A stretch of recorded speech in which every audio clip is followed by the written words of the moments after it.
Assalamualaikum warahmatullahi wabarakatuh. Halo anak-anakku semuanya, apa kabar? Semoga tetap sehat ya sampai hari ini.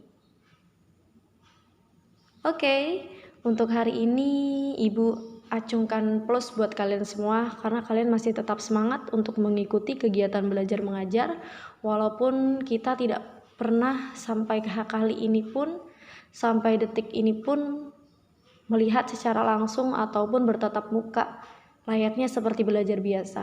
Namun kita harus tetap semangat seperti biasa karena kunci dari kesuksesan adalah belajar dengan sungguh-sungguh. Oke anak-anakku semuanya, untuk pembelajaran kita pada hari ini yaitu mata pelajaran fikih mengenai tentang rukun sholat, sunnah sholat, dan juga batalnya sholat. Nah, apa sih rukun sholat itu?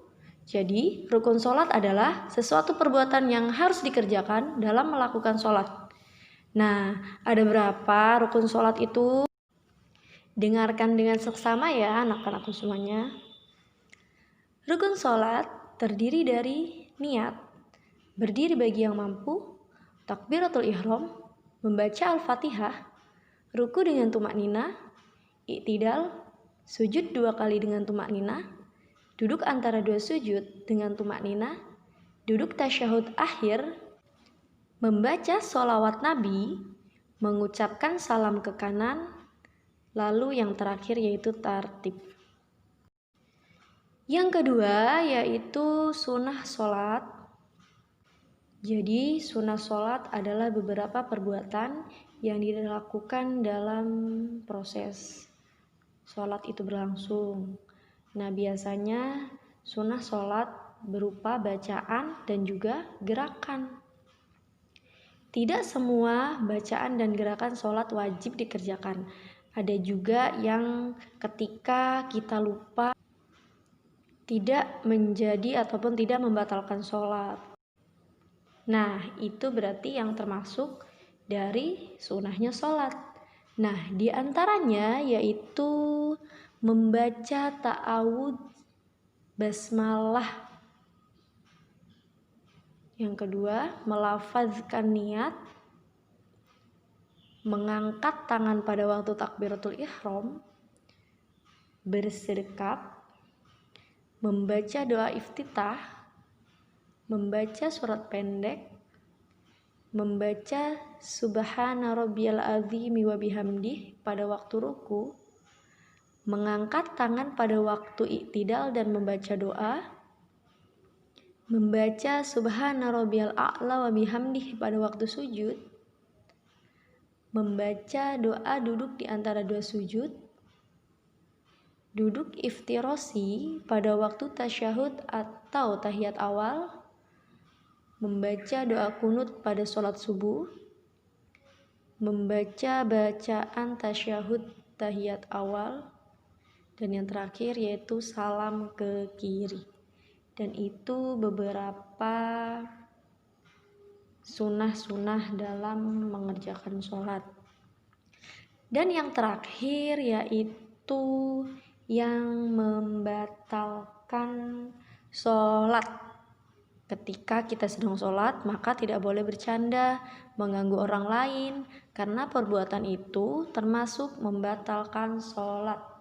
Nah, ada juga beberapa hal ataupun perbuatan-perbuatan yang bisa membatalkan sholat. Di antaranya yaitu batal wudhu karena hadas besar maupun hadas kecil.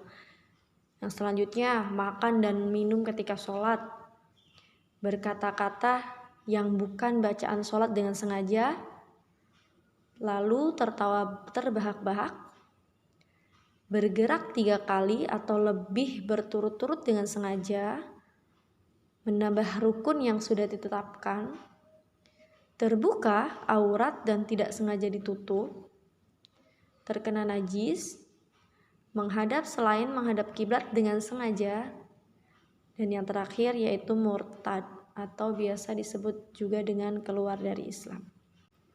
Nah, itulah beberapa yang perlu kalian ketahui mengenai tentang rukun sholat, sunah sholat, dan yang membatalkan sholat. Jadi setelah kalian belajar apa itu rukun sholat, sunah sholat, batalnya sholat, kalian ketika sholat harus bisa memperhatikan itu semua. Ketika kita sholat namun kita tertawa berbahak-bahak ataupun kita mengganggu teman kita yang sedang sholat juga, nah itu bisa membatalkan sholat. Dan ada beberapa gerakan-gerakan yang ketika kita lupa untuk melakukannya, maka kita tidak perlu untuk mengulangi sholatnya lagi, karena berarti itu yang termasuk dalam sunahnya sholat. Oke anak-anakku semua, tadi sudah ada 3 materi yang ibu sampaikan. Semoga anak-anakku semua bisa memahami sedikit demi sedikit dan perlahan demi perlahan. Kurang lebihnya ibu mohon maaf. Wassalamualaikum warahmatullahi wabarakatuh.